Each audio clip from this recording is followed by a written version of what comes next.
Welcome to KeepItReal Studios, the only channel on YouTube that keeps it real.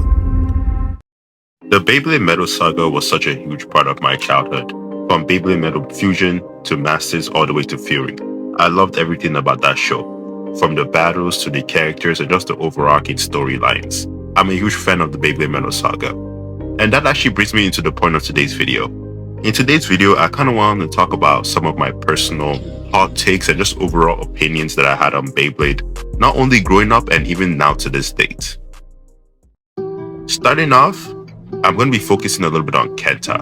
And I truly believe that Kenta is probably one of the most well-written characters throughout the whole series. When it comes to Kenta, he has all the ingredients to carry the series.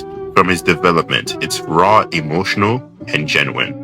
Unlike Jinga, who was our main protagonist, from the start of the series, he pretty much stayed the same from day one, and he was always kind of powerful. Throughout the series, he did definitely develop and grow stronger, but relatively, Jinga is still the same character from Metal Fusion to Metal Fury. But if we're focusing on Kenta, he was not only such a young, naive little kid, but to what he becomes in Metal Fury as just a legendary blader is something truly wholesome and unique. And just his overall character and his development is probably one of the best we've ever seen throughout the show.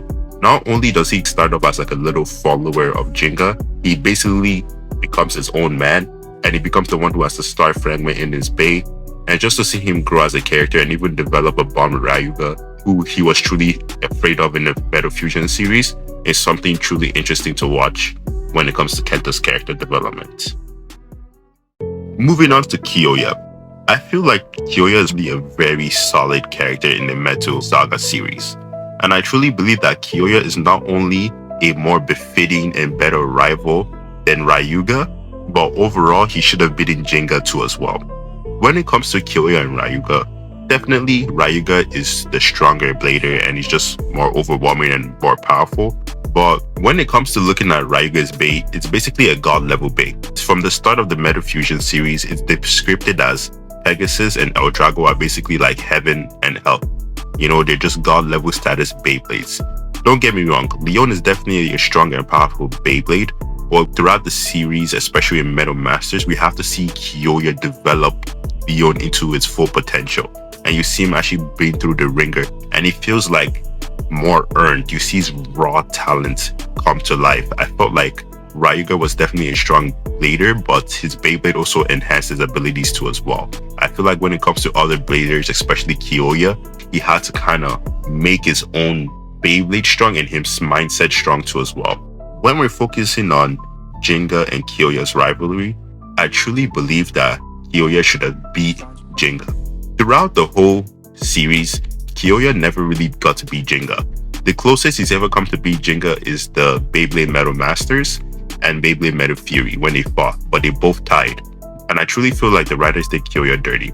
In the Metal Master series, he goes through this huge arc in Africa.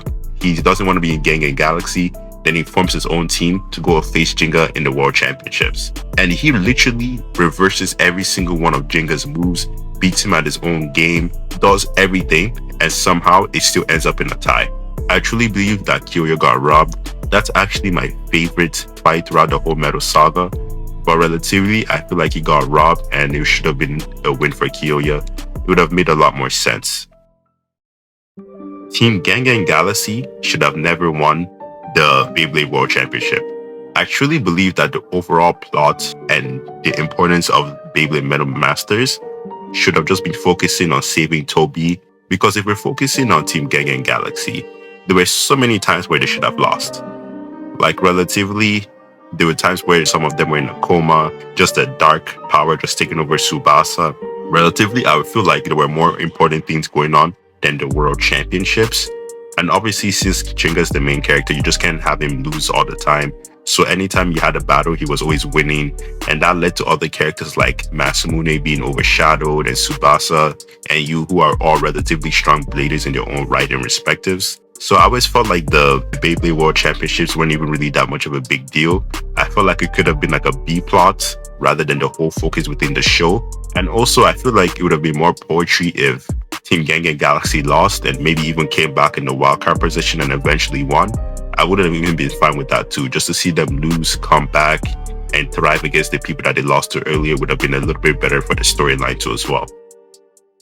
One of the most underrated characters within the whole show has to be Madoka. Madoka doesn't nearly get enough credit. She's literally the strategist, the tech genius, and the emotional support.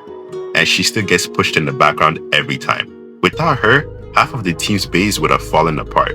Not even fallen apart, they would have just been broken. There's so many times throughout the series where we see the Beyblades get destroyed, battered, beating, and it's always Madoka staying up all night taking care and repairing the base.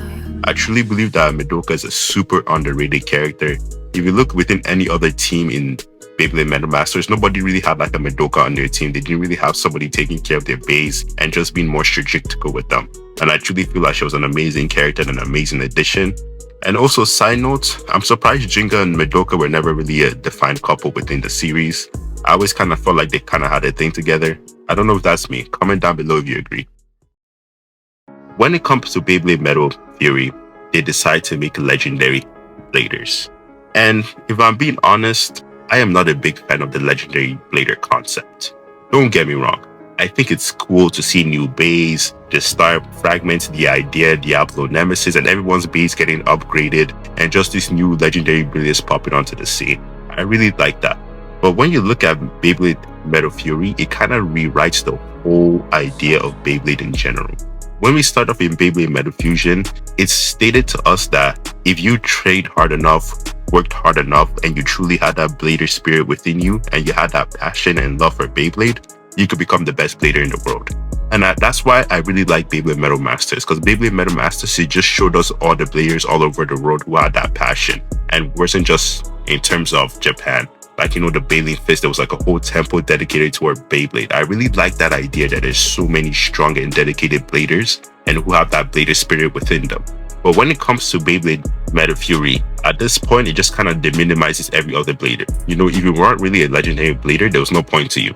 We got to see so many characters sidelined. We had Yu, Masamune, Tsubasa, so many strong, like, interesting bladers just being pushed to the side and had no overarching plots or significance within the show anymore. And I feel like that just destroys the whole concept of Beyblade was in the first place. I still think Metal Fury is a good series. I still like the idea of like just this new base and these new dynamics. It was very interesting, but I feel like it just deminimized the whole idea and plot of what Beyblade was from the start.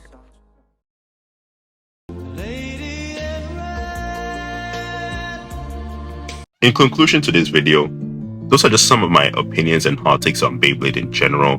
I truly believe that Beyblade was a unique and interesting show. It's a show that I still love to this day.